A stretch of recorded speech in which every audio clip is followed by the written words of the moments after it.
Welcome to this episode. We are checking out the brand new Kia 2022 K5 GT line.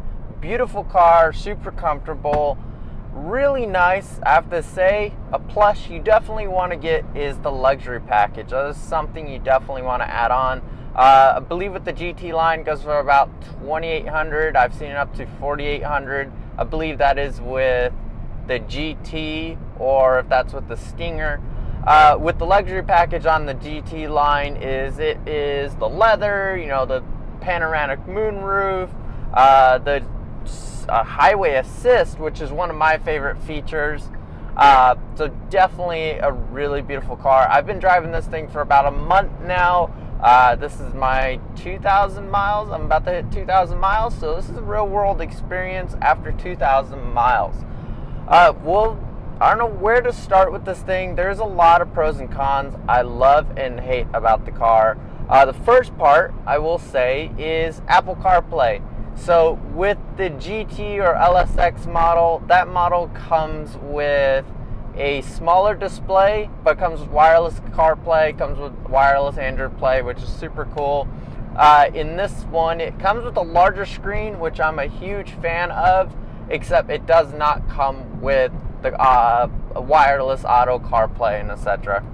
Now, another part with the GT line I wish it came with is on the LSX and GTs, they have the cooling seats, the cooling heat and cool seats, which is the ventilated seats, which is really nice. Highly recommend. The Fusion has that. The Ford Fusion has that, even at their mid-size trim. So I'm not sure why Kia cheaped out on that. With the luxury package, you would think that would be an option that comes with it. In this case, it did not come with it. But again, it comes with a lot of features most cars don't come with. So again, this is lane keeping assist. You also have highway driving assist, which is really nice. It's almost like a Tesla. It's got the stop and go. It's one of my favorite features I wish Ford would take advantage of, is this technology. I don't know what Kia did, but Kia only has, I want to say, the radar system and one camera. It might be a couple cameras, but it does really well. It reminds me of the Model 3 Tesla without the radar and everything, which the Model 3 does really well with. And I would compare this to the Model 3 in the self-driving features of how well this thing drives on its own. It does not have capabilities to turn on that right turn signal and turn. I have to manually do that myself, which is a normal thing. You should always pay attention to the wheel, but definitely neat that some vehicles do have that. I'm not crazy about that, but as you can see right here, we're taking a large turn. This thing is really nice. A couple other things which I'm wondering what Kia did is on the higher up trim models, it's way more quiet inside the cabin. The walls inside this cabin are a little thin in my opinion. You can hear everything. You can hear the road, you can hear the wind, you can hear cars, you can hear everything through these walls of these doors. It might be the glass, who knows. The Fusion, again, another vehicle. I'm a huge fan for the Fusion. Just there's a lot of features the Fusion's missing that Kia has, which I love. That's why I'm in love with this car. Now, another thing, I'm wondering if Kia could turn this into a hybrid or even an electric vehicle. It's that smooth of a vehicle. This thing has independent suspension, which I was stunned by. Hitting the first speed bump in this vehicle, I was like, whoa, that seemed really soft. I'd going through the grocery store, I'd realize this thing, after doing some research, it does have independent suspension, and it is beautiful.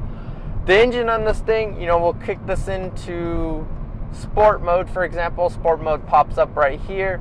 This thing has some power. For a inline 4, I have to say this thing has a kick. Highly recommend getting something that's still efficient, something that's still powerful, and this is that vehicle. I pull in about 32 miles per gallon, 24 miles per gallon if I want to be speedy. And I have to say that is really well for a sedan. Hybrids, some hybrids go with about 38, or if they're full electric sometimes, but this thing was comparable to any efficient vehicle. Now the surround system, now we'll get into the technology. As we've talked about the highway assist, which has been doing it throughout this video. You got the huge screen, which is my favorite. Now another thing I wish they did is they put a huge screen up here where the cluster is, which they didn't. In Canada, apparently they have a full digital cluster. I wonder when that's coming to USA. Some vehicles, I'm aware, do have that, but not all vehicles. Well, in their Kia lineup, I want to say that. I don't want to say that incorrectly, but in the Kia lineup, there's a few models that do have the digital cluster. In the K5 lineup, they do not.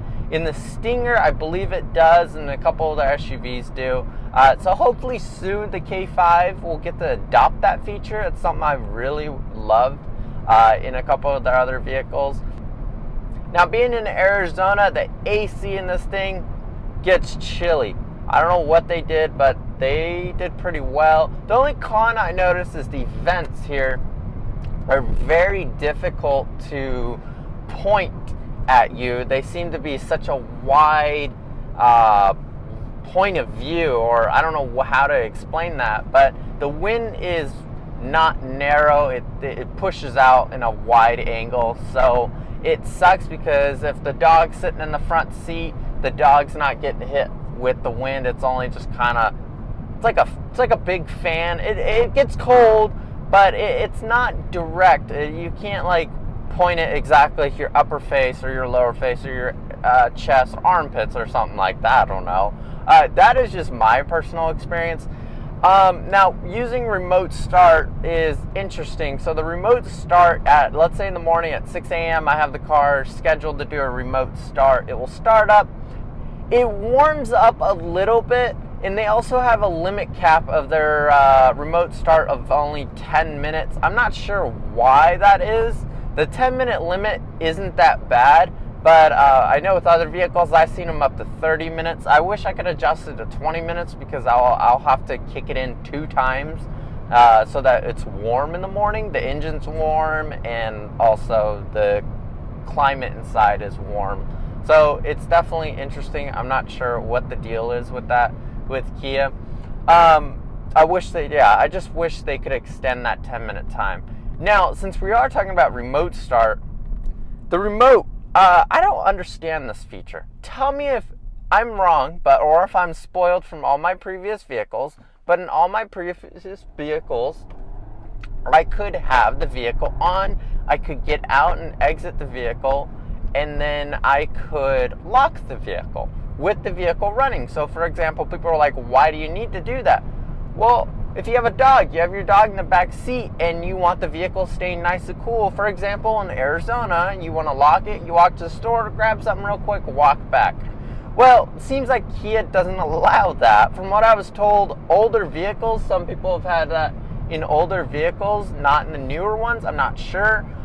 A loop you could do in that is you get out, you have the vehicle turned off, and you open the app and turn on your climate and start the vehicle. But again, that's a 10-minute limit. Or your other choice is you get out, lock the vehicle when the vehicle's off, and then remote start from the remote, and it will stay on for 30 minutes. But again, you got to make sure hopefully that AC isn't set to heater or something. I don't know how you can always check on that. But that was a loophole someone told me to do, which seems like a lot of work. I've also been told, oh, leave the vehicle on, get out, and use the key inside the key fob and lock the door. That also seems like a lot of work. So hopefully that comes in an update or something. That would be really nice if Kia could fix that. But in all experience, this car rides really smoothly. It drives really smoothly. It's definitely a road trip friendly car. I've gotten probably, I want to say, I'm not sure. We'll see right now. I've gotten 223 miles out of this tank, and I'm only at a half tank. I have to admit, I do get probably 380. Once I've gotten 402 miles out of this tank. I want to say the tank is 12 or 15 gallons. I'm not sure exactly.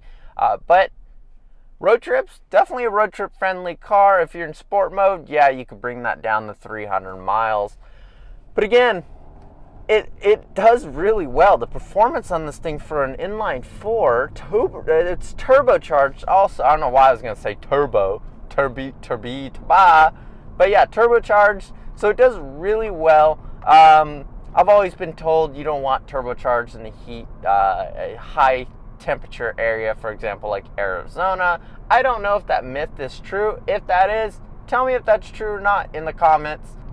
Now, the stop and go technology in this vehicle does really well. I've been really impressed with it. Once in a while, it will have a little hiccup. For example, I'll be coming around a turn at a high speed and it won't recognize the vehicle in front of me. But again, you can't do anything about that. That's just one of those, it's a difficult situation. But again, most of the time, stop and go, this thing is really smooth. From previous vehicles I've driven and owned, their stop and go took a delay to get going. It was very slow, or it would stop the stop and go and just put on its brakes and halt right there, and then you had to throttle it. What Kia did is they kind of seem to keep it up to speed. If that vehicle takes off quickly, your vehicle is staying up with speed. Almost like if you're getting on a freeway, you want to stay at that speed of the freeway, which Kia did very well on. Another thing is when it does a stop and go, it does turn on the brake and it stays in that one spot, but immediately it will ask to continue. Just tap the throttle, so you don't have to throttle it up. You just tap it, or you just click the resume button right here, and it just goes. And another thing I really love is the camera technology they put in this thing. If you're driving the wrong way on the road, I don't know how it knows, but it will immediately tell you on the cluster up here, and it's pretty impressive. Here's a little clip. All right, so watch this. We're driving the brand new Kia, and I take this turn right here, and we'll take the wrong turn. We're supposed to turn up there, but we're gonna turn right here. So, and watch what the car says. I don't know how it knew, but wait for it. Entry to wrong way detected. Check driving direction. What? Did you hear that? That's cool. Check driving direction. It knows I was driving the wrong way. I'm gonna drive the wrong way again. And this was in Florida, which it did. I was just stunned by how it did that. Now, the technology for the safety features, really impressive. We've already talked about the self-driving and everything. I considered it almost self-driving. The blind spot monitoring does really well. So for example, if there's someone right there and you shouldn't turn on your turn signal. So if I turn on my turn signal and there's someone right there, it'll beep at me and give me some sort of notification, which makes me aware. But we have this car. It's in our blind spot. If I hit it, it goes off, as you can see.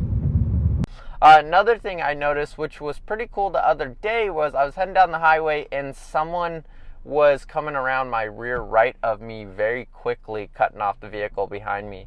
As you can see, I just topped throttle, the vehicle starts going. It does really well. So what it did, it notified me. I don't exactly remember which words it said or what it said, but it said watch your surroundings, which was super cool of the vehicle let me know.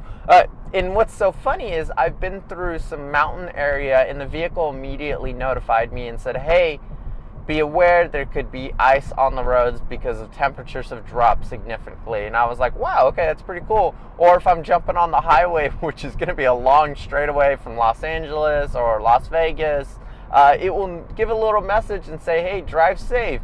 So it's very personal, it's very unique. Definitely recommend. Daytime, day and nighttime. At night, the vehicle does really well with the whole highway assist. There's a little thing I thought was interesting is when you're heading down the highway, there's this little V shape in your headlights. Well, after learning, it is to prevent the drivers on the opposite way coming through not to be blinded, which was very cool of Kia doing that. It does throw you off after a few months. You will get used to that. I wish the high beams were just a little brighter and a little further. I've driven some roads here in Arizona, which you guys probably are aware of, has donkeys, has all those fun little creatures out in the roads, which can be dangerous. I wish it just went out a little further. No biggie, does do pretty well, but it does seem like they leveled it just a little too low. But again, in the city, in the road, you're not blinding people. You can see the line behind people's vehicles at their bumper, which is super cool. Definitely unique, kind of very Audi type feel. Now, with the starting price, I want to say around $24,000, this vehicle could go for about $29,000, $31,000 with all the accessories. Actually, depending on what all the accessories you do, but in this case, with the luxury package and everything, I think this one comes out around $29,000, which is a really good price if you think about it, with all the features that are built into this car, with everything, the warranty. I want to say this thing has a ridiculous amount of miles of warranty. I don't know how many years, but I want to say it's like 100,000 miles. I might be wrong. I'll list it below. But yeah, the warranty on this thing for everything is super long. So Kia definitely has a lot of trust in this vehicle. This vehicle has really impressed me over the last month of driving it. I'm still impressed how many miles I've put on this thing under a month. But again, it shows that this car is comfortable. Definitely a road trip car. Friends love this vehicle. Now I noticed I've gotten feedback from friends that have ridden the passenger side. Someone pointed this out the first time I was driving it, was it doesn't have electric seats. Some people don't like electric seats. Some people do. In the driver one, I do have it. I love it. But when I sat in the passenger seat, I realized it didn't have it. With the luxury package, I assumed that would be a feature that it would come with. Turns out it isn't a feature it doesn't come with. But again, everyone has a different personal favorite. I like the electric seat. It's more customizable. It's adjustable. But again, some people don't. That's about it on the vehicle. Highly recommend. I would give this vehicle a 9 out of 10 of all the pros and cons. There's a lot of pros and cons I still missed. But again, this panoramic roof is a huge favorite. So if you do want this huge panoramic roof, definitely get that luxury package. I recommend it in a heartbeat. During the day here in Arizona, I'm not overheating or anything. The heat is not getting through this glass, so they've got some sort of coat they put in there. Does really well. At night, super cool. I wish the glass just went a little further back when it's open, but in this case it can't, because that glass is lifting out of the vehicle and going further back. I've seen on the MKZ where there's one a little further back, but again, very difficult to do, but still pretty impressive. Pretty impressive because even the rear seats still have some sort of roof or panoramic roof because they've got their own little view. So I just tap right here, by the way, and the vehicle just takes back off, which is really cool. Also, it lets me know the leading vehicle. So for example, I'm in a drive-through getting some food. The vehicle will know the vehicle in front is leaving, so immediately notifies you, which I really love. Super cool feature that they threw that in. It keeps you aware of your surroundings. It's always keeping you on everything. I don't know. That's about it. If you have any other questions, don't hesitate to ask. I'll answer those. Have a good night.